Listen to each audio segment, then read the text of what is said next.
Yo guys, this is the comparison of Samsung Odyssey G81 SF versus MSI MPG 21 URXW. As you can see in person guys,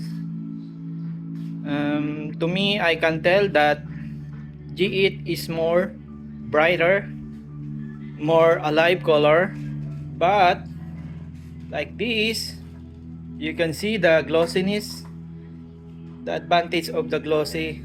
Like if you see here in the side,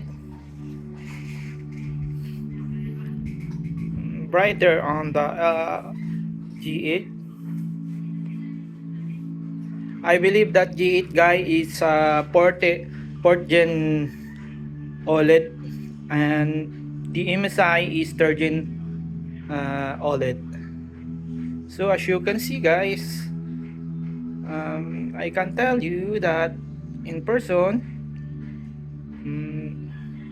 that more on light on G8, more white. See, as you can see. But now I'm taking this a video with light, bright area.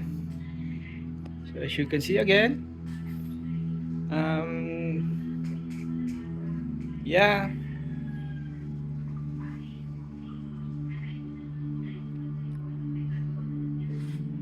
bit different, matte versus gloss, semi-glossy. I like the G8.